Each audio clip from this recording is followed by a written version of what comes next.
Hey, what's up everybody? My name is Toby Schnars, aka TooTallToby, and today we're going to talk all about how to use Onshape to design plastic parts. Now we're going to do this in a 3-part video series. In part 1, we're going to talk about how to model up a plastic part, and we're going to talk about things like draft angles and thin wall analysis and all kinds of other cool stuff that comes up when you're designing parts for injection molding. Then in video number 2, we're going to go through and take the geometry from that original part and use that geometry to create a tooling split. So we're going to do some surface modeling and we're going to create some shutoffs, and then we're going to extrude our core block and our cavity block. And then finally, in video 3, we're going to introduce some intermediate and advanced tools. These are going to be things like split lines, linked variables, ribs, and we're going to talk about FEATURESCRIPT and what your next step should be. Now, the target audience for these videos are people who have little to no mold design experience, or people who are new to Onshape and maybe have mold design experience from another CAD package and now need to learn things like where's draft analysis in Onshape, or what's the best way to multi-select tangent faces. And we're going to cover those 2 shortcuts as well as a lot more in this video series.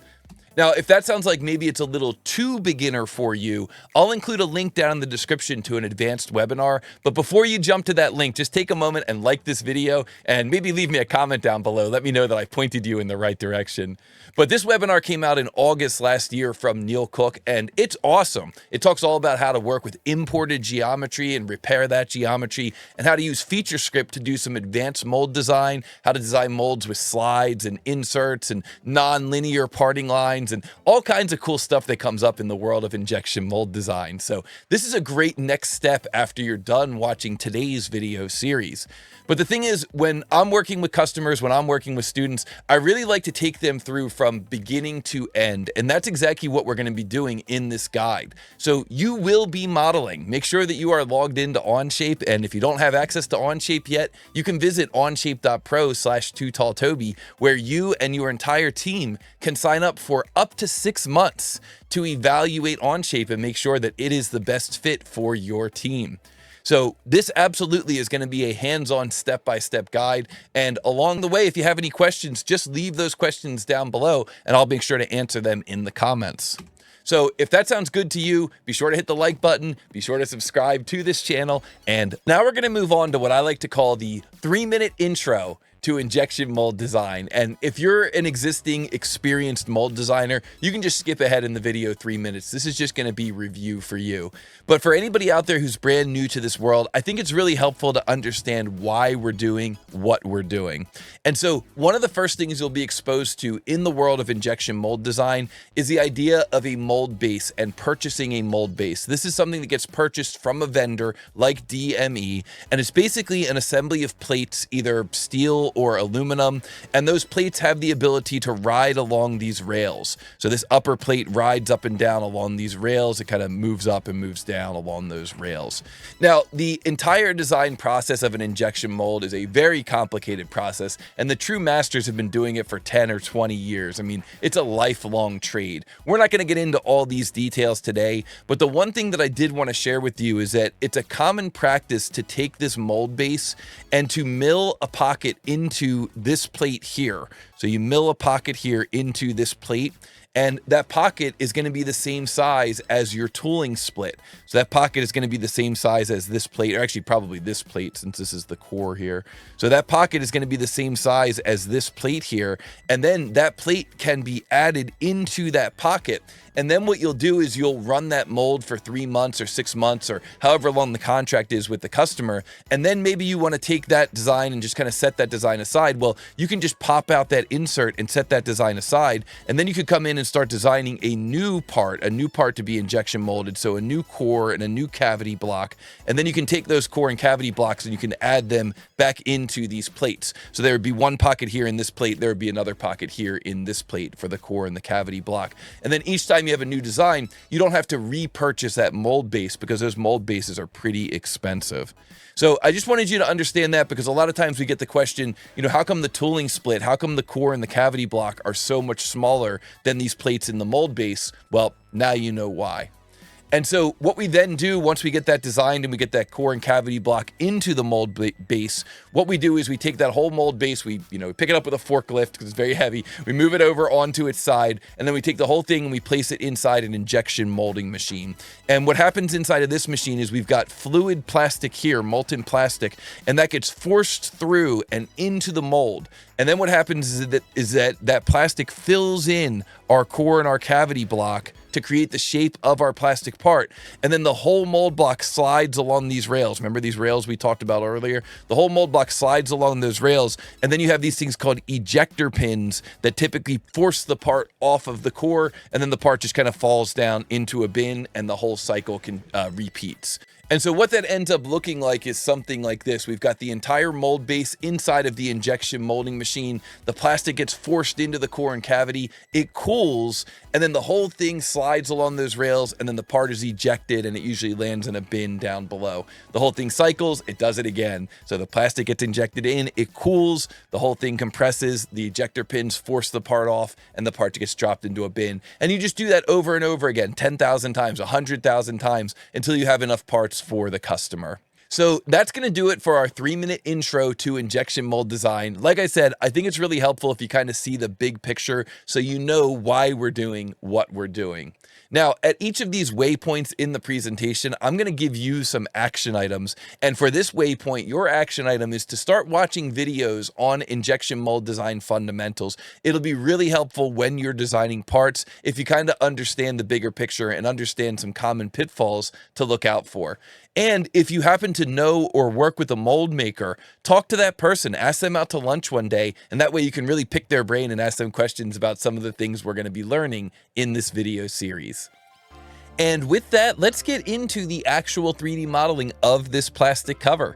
I'm going to bring up Onshape, and from Onshape, I'm going to choose on this blue button here to create a new document. So create document. Let me bring up my keyboard cam here, and we're going to name this document 2025-plastic cover. 2025 plastic cover. Create. And now we are in the part studio for this new document.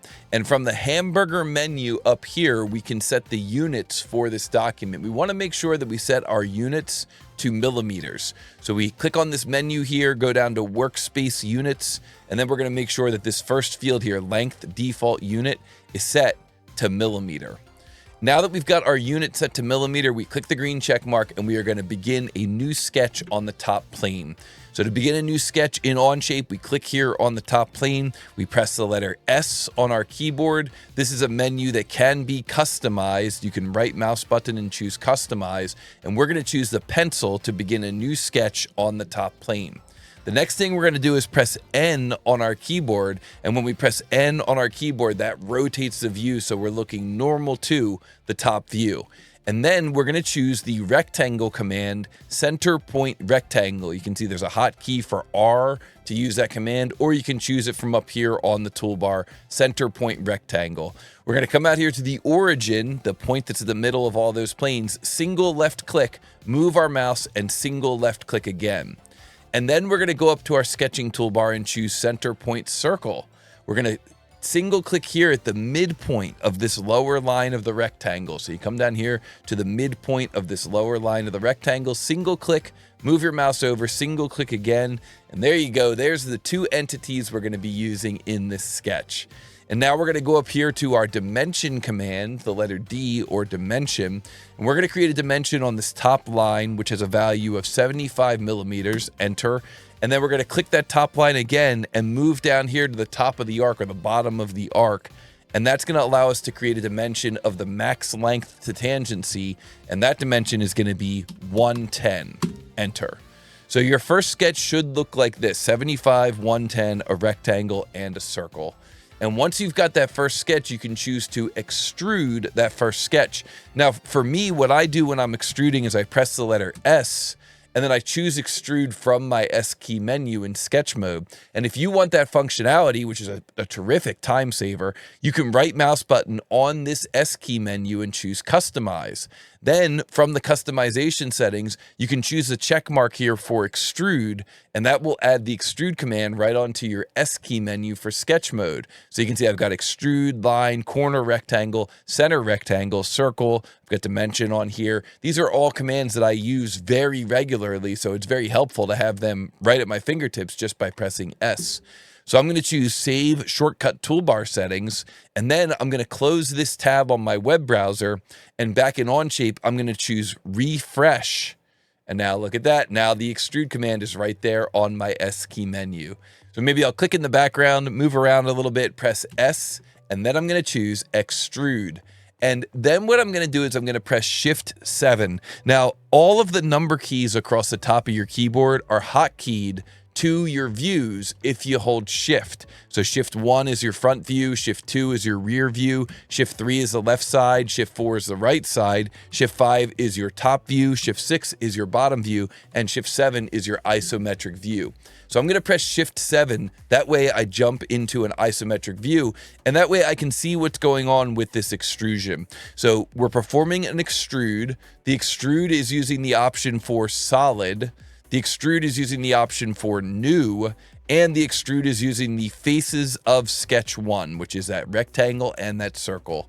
Lastly, we're going to set the height of the extrusion to 25 millimeters. So you can click here, you can type in 25, and then you can press enter, enter. So enter once, which updates the preview, and then enter a second time, which finishes that extrude command. So now that we've got that first feature extruded, let's move on to create our second feature, which will be a fillet. We choose the fillet command, and when we choose the fillet command, we're going to type in a radius here of 15 millimeters, 15, enter.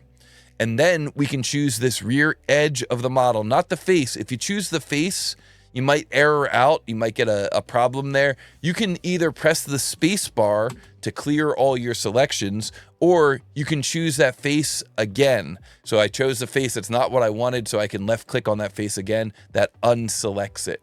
Instead, we want to choose this edge, and then if you rotate the model around, you can choose this edge back here as well. And there we go. Now we've got a nice fillet on that part, on those two rear edges.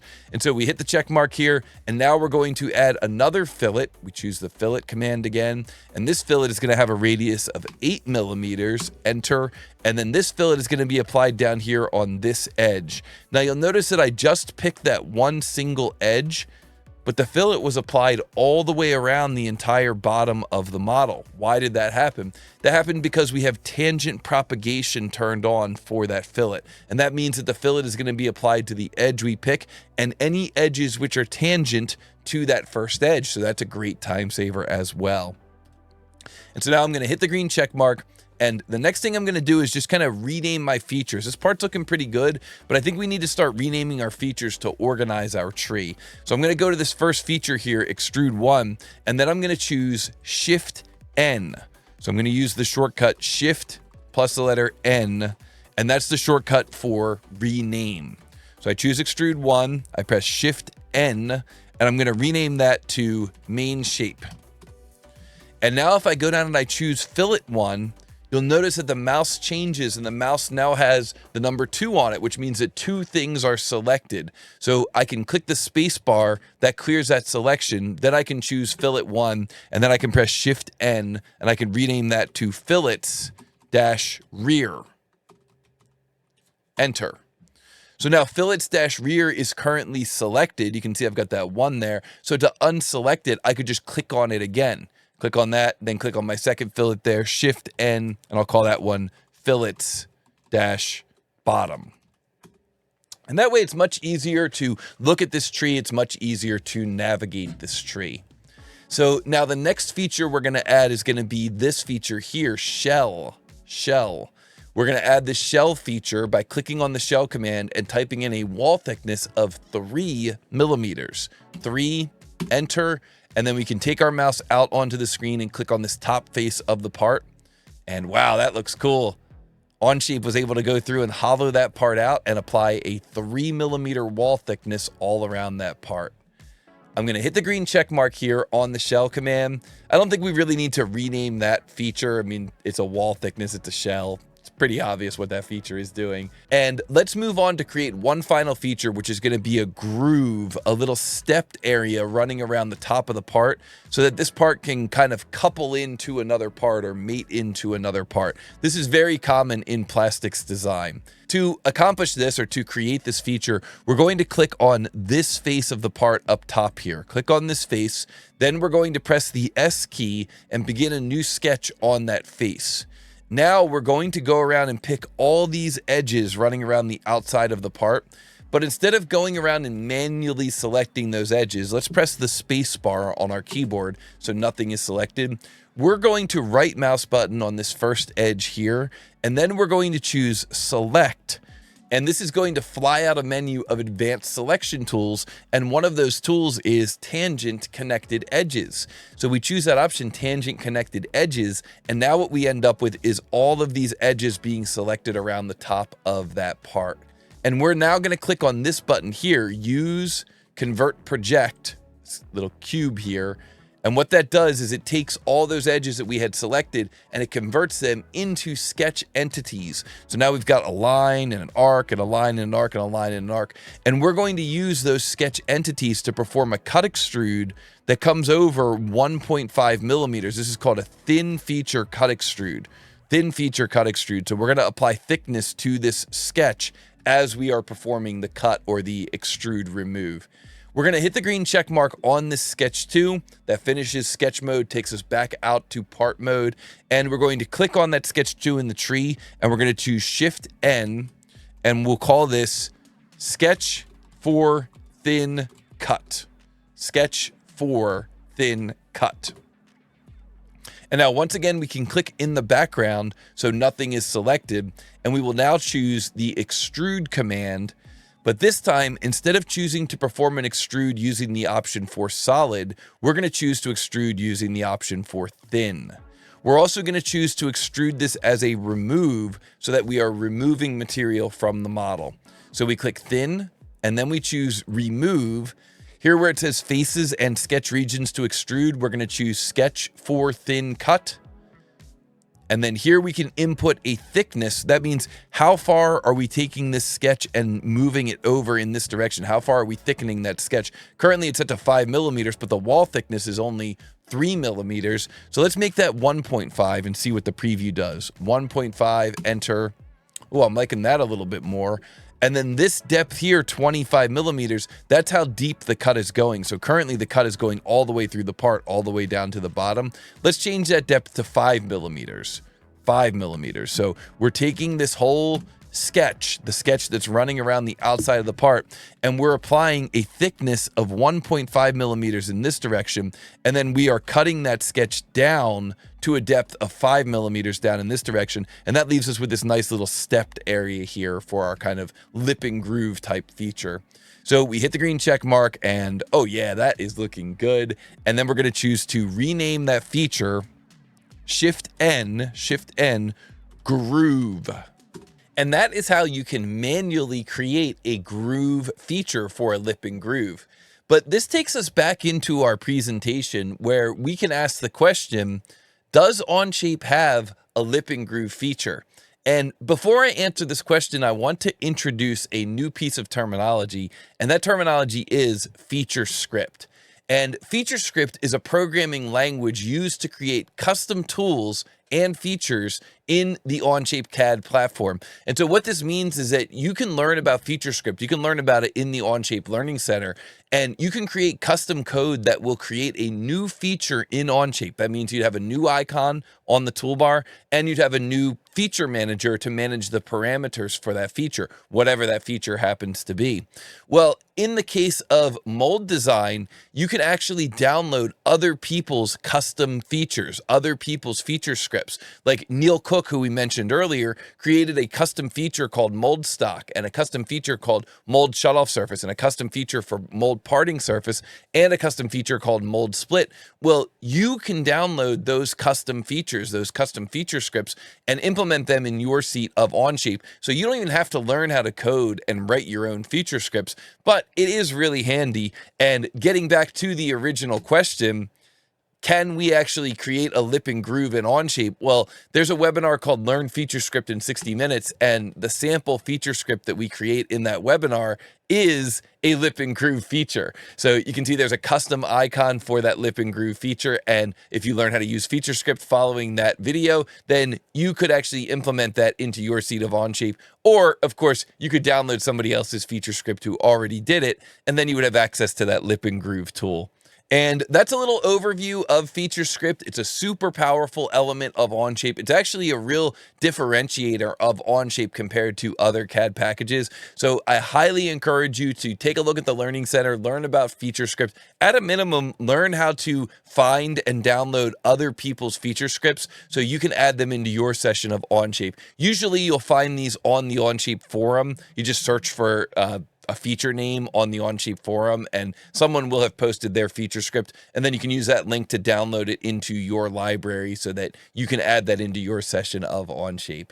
And of course, take a look at some of those Neil Cook webinars. He uses a lot of different feature scripts. He writes a lot of different feature scripts. So he's got some very insightful information about this world of feature scripts.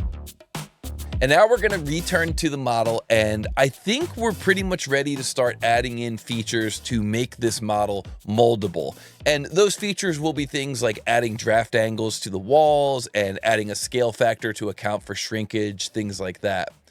But before we start manipulating the model, because we are going to be changing the geometry of this model, it's often a good idea to create a snapshot in time of the model, kind of a significant point in the model that we could return to at a later date. And the way that we create those snapshots in Onshape is by using what's called versions. So up here, if we click on this button, this will fly out a panel called the Version and History panel. Here you can see you can resize this panel if it's too small or too large. Now, what's cool here about Onshape is that we can actually see all the changes we've made to this model since its inception. So it's almost like Onshape has unlimited undo. And if you continue to expand this menu here, you can see some additional details about these different phases of the model. But what's more insightful, I think, is as you click through these different steps, you can actually see how this model was built. Like I said, it's almost like Onshape has unlimited undo. And then when you want to get back to the current state of the model, you click on this white dot here. This is called a workspace, and this is actually called the main workspace. So you click on this white dot here, that takes you back to kind of the current point in time. Well, now what we want to do is we want to create a snapshot that will be unchangeable, that will be truly immutable. And the way that we do that is we click on this button here, Add Version. So you click on this icon, this button here, Add Version or Create Version. And now we can name this, we're going to call this Before Mold Features. So you can call this whatever you want. You're just creating a snapshot in time that you can always go back to. So we're going to call this Before Mold Features, and we're going to say Create, and boom, there we go. We now created a new version of this part. It's a snapshot in time. So versions are incredibly helpful in Onshape. And like I said, a version is a saved snapshot of a document at a specific point in time. And these are used to capture the state of the design. They can be used to record significant milestones, compare designs, and even restore designs to that point. The version can never be changed. Once we create that version in Onshape, it is completely locked down. So we can never go and change this version. But what we can do is we can click here on this white dot, this workspace, and we can continue editing this workspace. And that is what we're going to do next.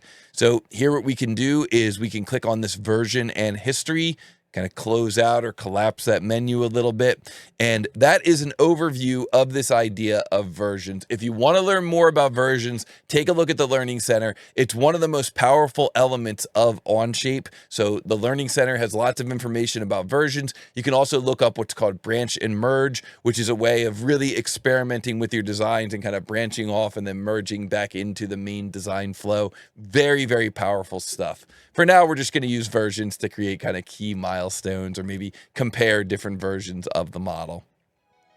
And now we're going to get back into that modeling and we're going to start adding in some features. The first feature that we're going to add in here is going to be what's called draft. And what draft is taper that's added to the side of the part to help eject that part from the mold.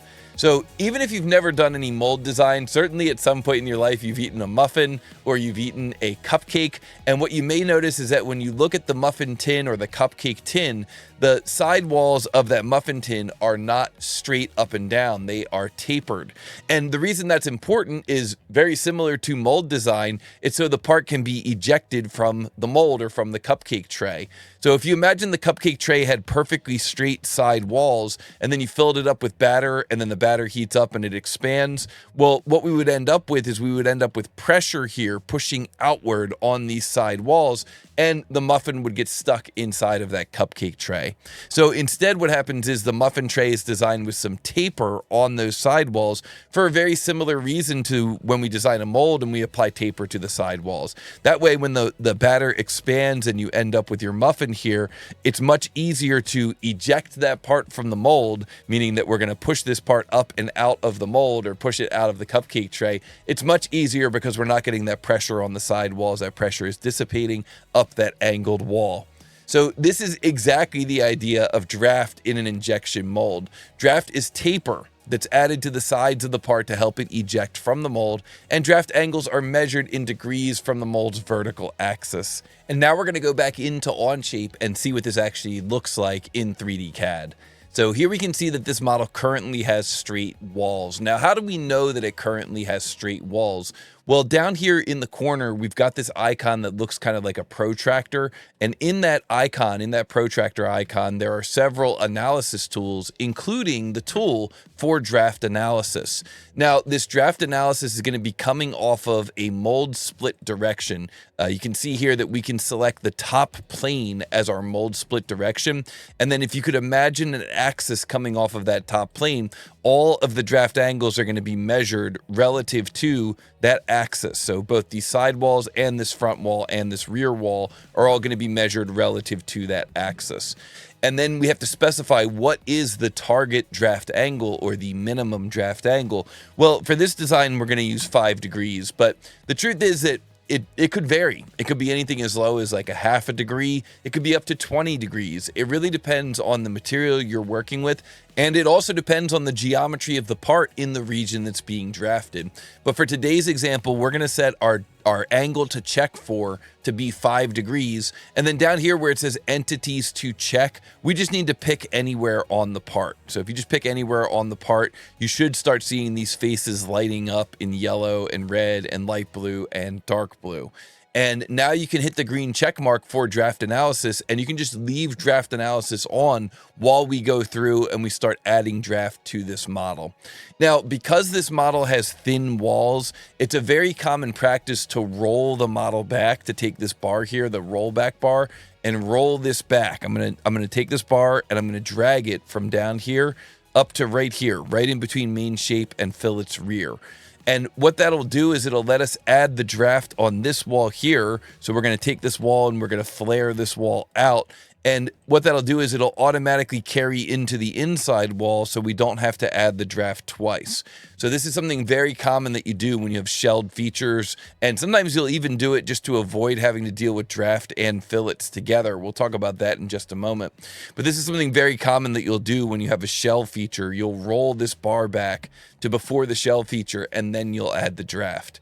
So to add that draft to this model, we're going to use this icon here. This is the icon for draft. So we're going to click on that icon for draft and we're going to choose to apply draft using neutral plane draft. And neutral plane draft means that when we select a face, we're going to select this face down here, the underside of the part.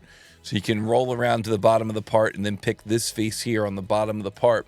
When we pick that face, the edges that are running around that face are going to remain in their current position. So these edges are not going to move.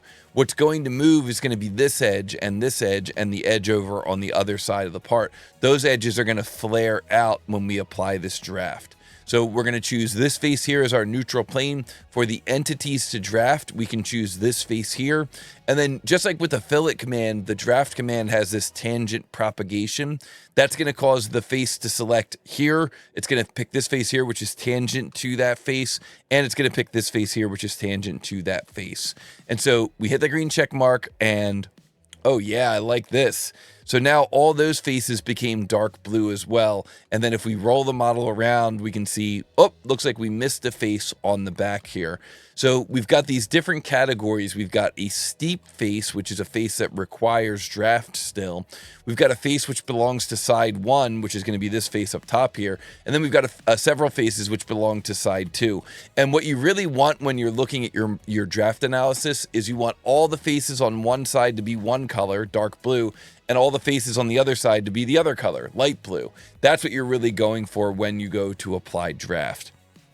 So we need to edit that draft feature. And the way that we edit that draft feature is we double click on the feature in the tree. Double click here in the tree. That takes us into an edit mode. And now we can choose to also include this face as one of our faces to draft. Pick this face here as one of our faces to draft. And so now we're going to click the green check mark and, oh yeah, that's looking pretty good. I like the way that's looking. Now, the one thing that we want to think about is the original sketch here was this sketch for with our dimensions in it. I'm going to double click on that sketch so we can see that those dimensions were 75 and 110. But then if you remember, this part has a groove on it, and then that groove is going to be mated into another part. So we have to ask ourselves, what are the critical dimensions? Is this thing supposed to be 75 by 110 at the bottom, at the front face of the cover? Or is it supposed to be 75 by 110 where it mates into another part? And I'm going to say that it probably needs to be 75 by 110 where it mates into that other part, because that other part is probably designed with those same dimensions. Now, again, you need to know a little bit about the design to really make that decision. But I think that what's important to recognize here is that if we pick on this edge down here, and then we pick on this edge over here, so you see there are two things selected, we can look down here in this lower section and we can see the measurement between those two edges. And that measurement is 75, which makes sense because that's what that original sketch was. But then if we do the same thing up top, so I'm going to press the space bar, clear my selections, and now I'm going to do the same thing up top. If we pick this edge and we pick this edge, we can see that the distance between those two edges is now 79.37 millimeters. So 4 millimeters, 4.37 millimeters additional distance there. And again, that's where our groove is going to be, where we're going to be potentially mating to another part.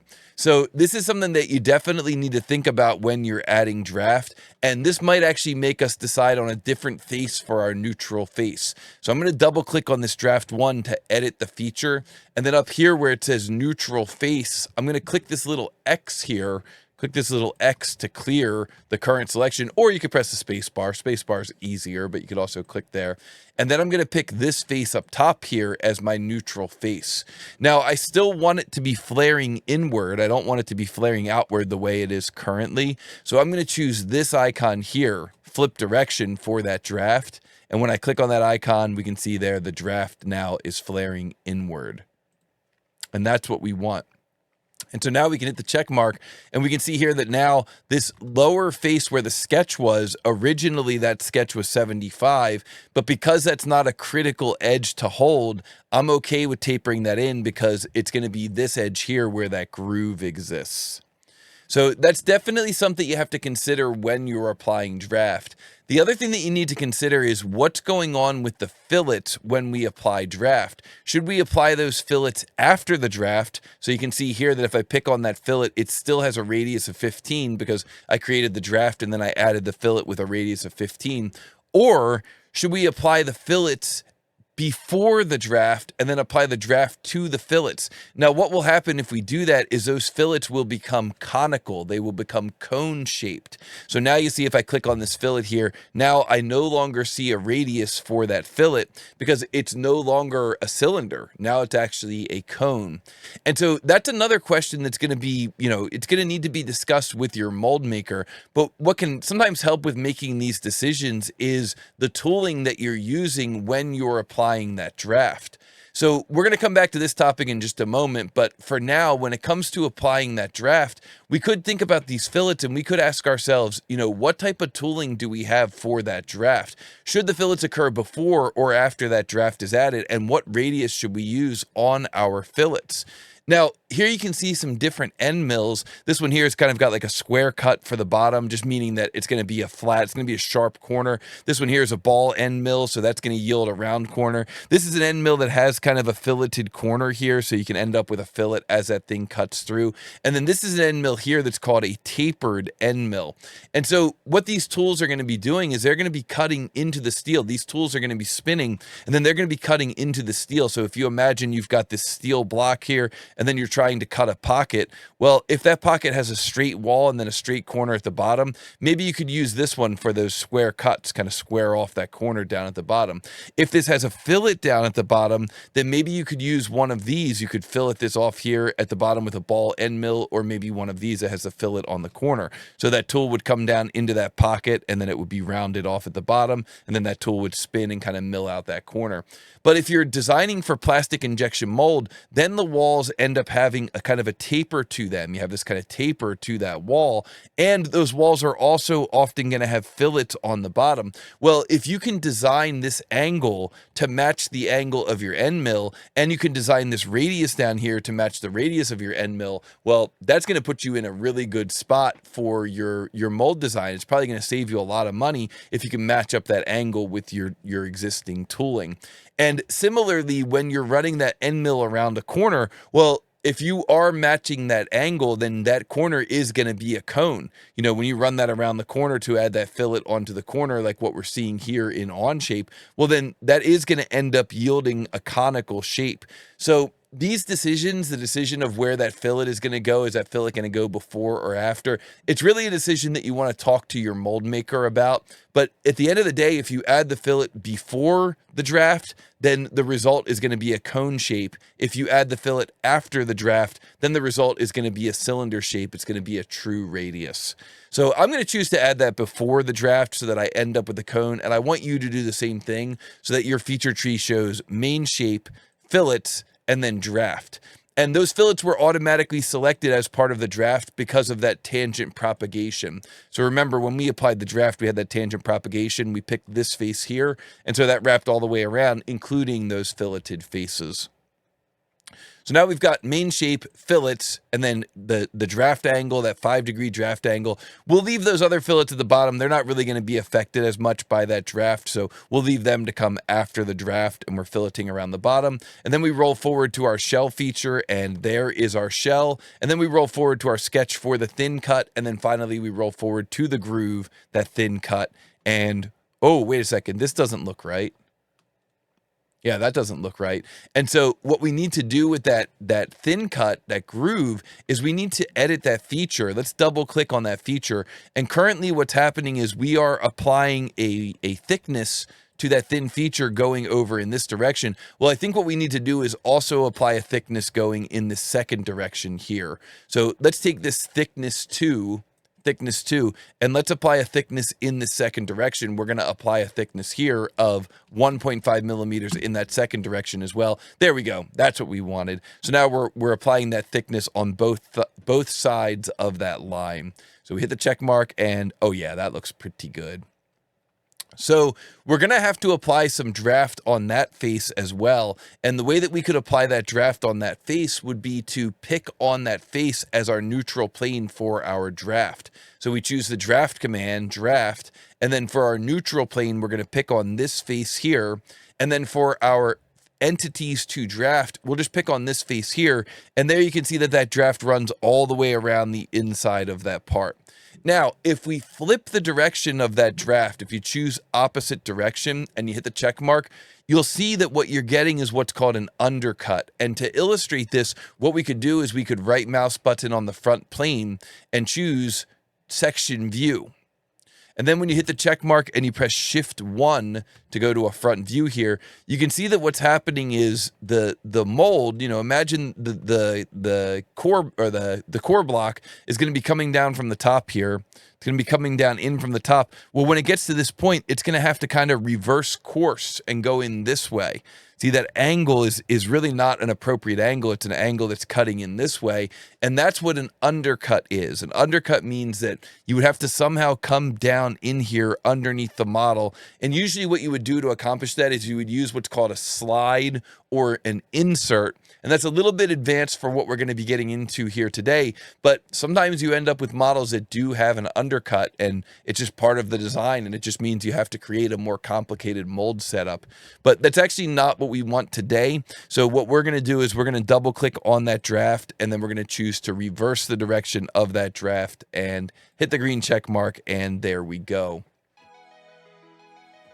Now, the other thing that we're seeing here from this draft is we're seeing that we're ending up with a very thin wall here. In fact, if we click on this wall here, roll the model around, and then click on this wall here, we can see what that distance is. That distance is 1.07 millimeters. Now, I'm not sure if that's what the customer wants or if the customer would prefer for this to be a little bit thicker. And if we wanted that to be a little bit thicker, what we could do, see here, I picked 3 things. I'm just going to press the space bar.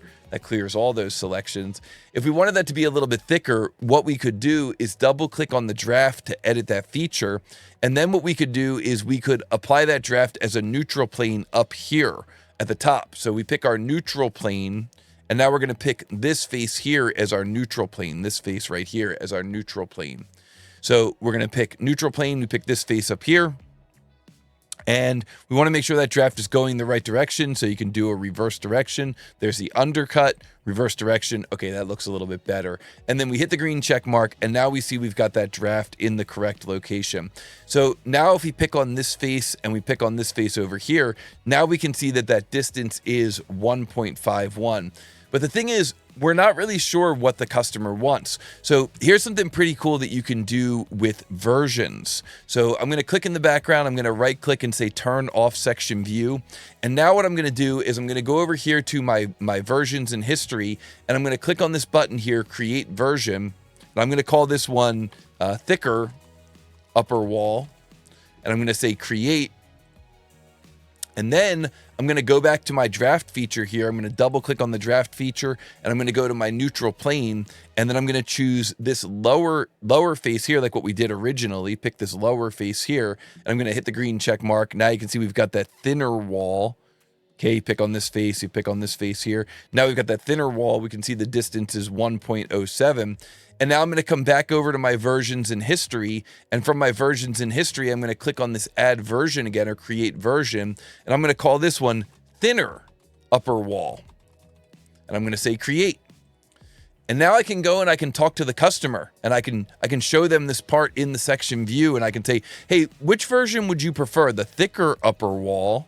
So you click here and we'll say section view here on the front plane. And that way they can see what's going on with that wall. Or would you prefer the thinner upper wall? So I click here on the thinner upper wall, and then I can do the same thing. Front plane, right mouse button, section view, show them the different measurements, the thinner upper wall. Which version would you prefer? So this is another way to use versions. It's pretty cool. And if the customer said, you know what, I think I would prefer the thicker upper wall. Well, if that's the case, what we can do here is we can go up to main. So you click up here on main, you click on this white circle up here, and then you go down to thicker upper wall, and you do a right mouse button, and you've got this option here that says restore to main. So currently main, you can see it's got this thinner upper wall, main, this thinner upper wall 1.07, but we want to go back to an earlier waypoint, an earlier version, an earlier moment in time that was a significant milestone. So what we do is step 1, we click here on this white dot, and then step 2, we come down here to that earlier version, right mouse button, and we say restore to main. And then Onshape is going to give us a warning. It's going to let us know that you're going to be overwriting some changes, some things that happened to the main version. But we're going to choose Restore. We're going to replace this with that thicker upper wall version geometry. And look at that. Now we're looking at main, but if we come down here and we pick on this face and we pick on this face, we can see that now we're using that distance of 1.51.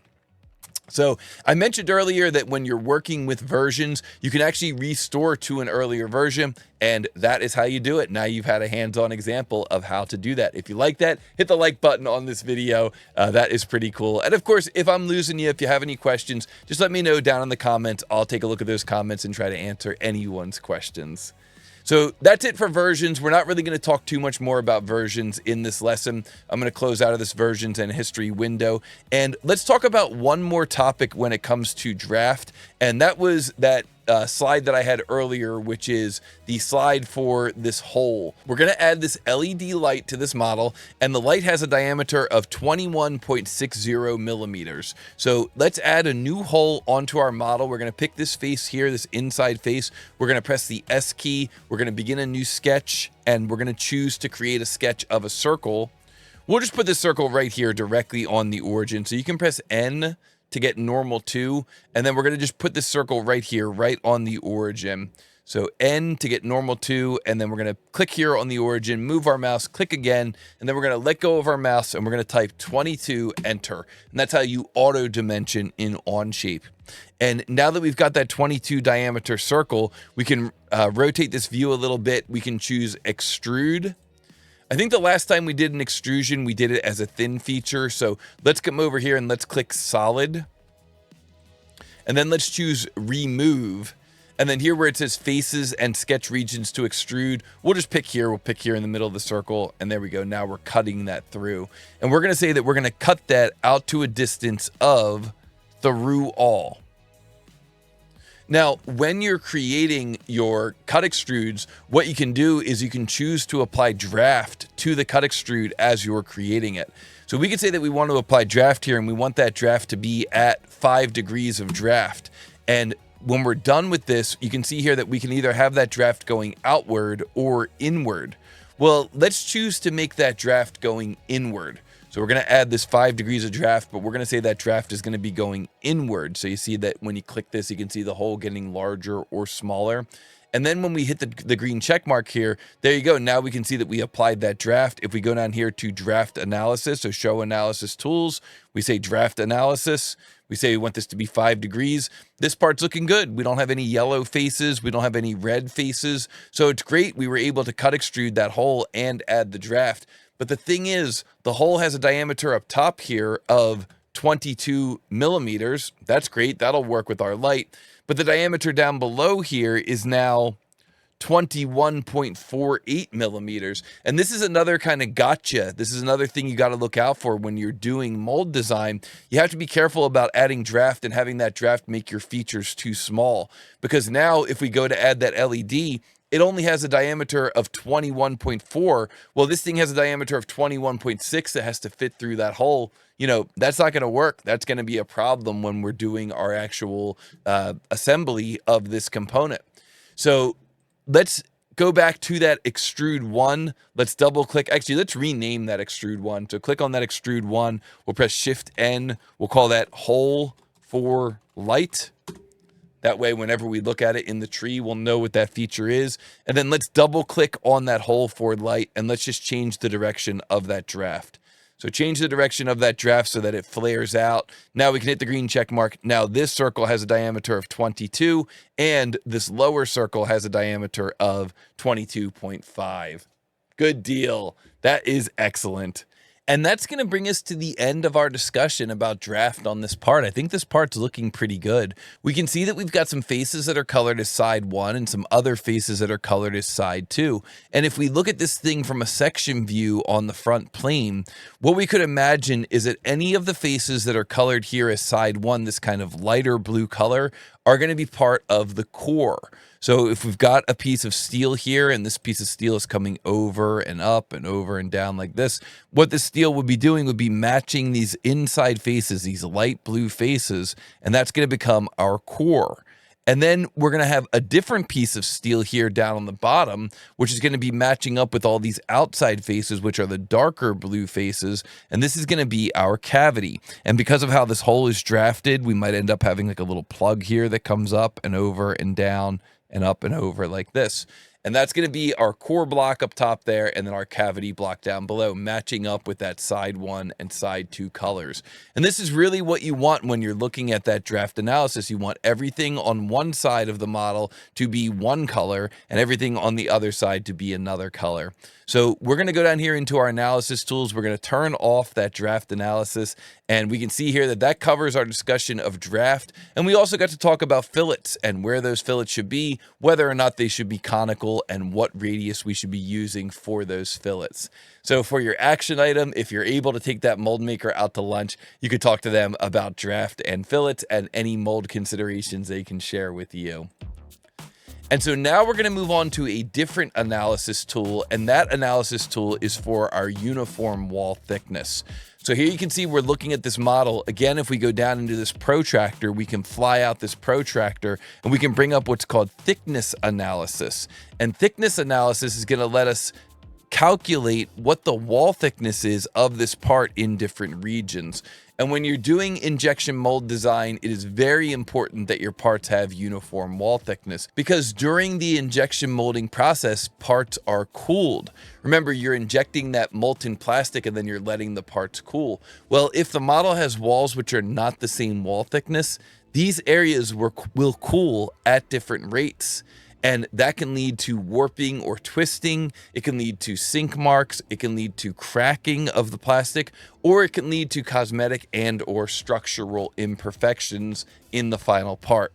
And so this is something that for our model, we can see that we're getting different colors here, indicating that we've got different wall thicknesses, but we knew we were going to get this because we've got this thinner kind of groove area up top here. The question is this going to be okay? And to answer that question, you really need a lot of experience in mold design and maybe even a solver, like a mold flow analysis solver. That's something that's going to come with time and it's going to come with experience. But for this design, we're going to say that this is okay, that we knew that we were going to have that thinner wall there. So we're going to go down here to our analysis tools and we're going to say turn thickness analysis off. And we're going to say this model is good to go. We are ready to move on. So again, looking at your action items, talk to your mold maker, ask about problems with non-uniform wall thickness, ask how much you can get away with. There is a certain percentage you can get away with. Ask about ribs. You know, should ribs be the same wall thickness as the rest of the part, or can they be thinner? These are all questions that come up when it comes to uniform wall thickness, but now you know where the tool is in Onshape to do thickness analysis. And that's going to take us into the final phase of geometric manipulation for this part before we start designing the tooling split. And that is the topic of shrinkage. When we are doing the injection molding process, parts are cooled. And during that cooling process, the physical part will shrink. Common shrinkage is between 0.5% and 3% of the original size, although this can be much greater depending on the material and the mold making process. And shrinkage is commonly expressed in a ratio of the overall size of the part. For example, 0.006 inches per inch, or 6 thou per inch. Now, this kind of harkens back to the older days of mold making when we didn't have a 3D model that could be easily scaled up or down. And so the mold makers would look at the physical part and they would say, this part is 3 inches wide, so I'm going to add 0.018 or 18 thou of an inch to account for the anticipated shrinkage. It was something that they could do kind of on the fly just by assigning offsets to their machining paths. But now that we've got 3D CAD, it's much easier to do this just using a scale factor.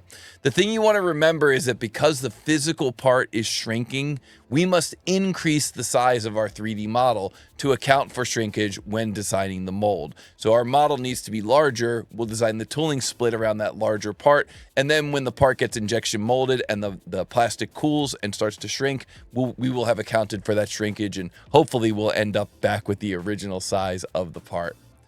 If we jump back into Onshape, we can see that we can add a scale feature here. However, if we search for scale, we will learn that there is no scale feature There's no result here when we search for scale, but it does say, did you mean transform? So transform is an icon here on our Onshape toolbar. It is this icon here, transform. It's like the two cubes there. You can choose that transform command, and then you'll see here that there are different types of transforms that you can do. And the very bottom one here is the transform option for scale. So for the entities to transform or copy, we're going to choose this part here. For the type of transform, we're going to choose scale. We're going to choose to scale this uniformly about X, Y, and Z. And then down here, what are we going to scale about? We're going to choose to scale about the origin. So the origin will remain stationary and the whole part will scale outward from that origin. And then finally, we're going to choose our scale factor, and that scale factor is going to be 1.02, or an increase in size by 2%. We hit the green check mark and boom, there we go. We were able to take that model and transform it or scale it. Here you can see the original, and then here you can see the scale. If you use that rollback bar, roll that bar back before the transform and then after the transform. And then we can click on that transform as well, and we can press Shift N to rename that, and we will call that scale for shrinkage. And that should do it for our geometric manipulation to get this part ready to be molded. This is another spot where I would go over here and I would click on this button for create version. You notice you don't have to fly out the menu. The create version is just right here. So you can click on that button for create version, and we would call this ready for mold design, something like that. And then we can say create. And now we have another version in the tree ready for mold design. And of course, at any point, we could go back to those earlier versions before mold features. Thicker upper wall, thinner upper wall, ready for mold design. Versions are super powerful in Onshape. It's definitely worth experimenting a little bit right now and getting used to using versions, because there's a lot of ways that you can leverage them.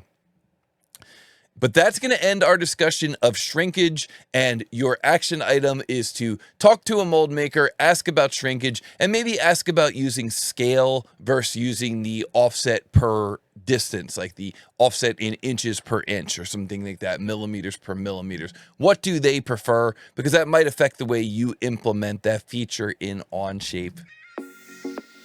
And so with that, we are done designing that part. Congratulations to everyone who made it this far in the video. You did it. We finished that part, and your next steps are going to be to research the action items that we covered in this video and examine the Learning Center. In the Learning Center, each of those topics is explained in much more detail. You're going to get a far more comprehensive overview of some of the things that we didn't get into in this video.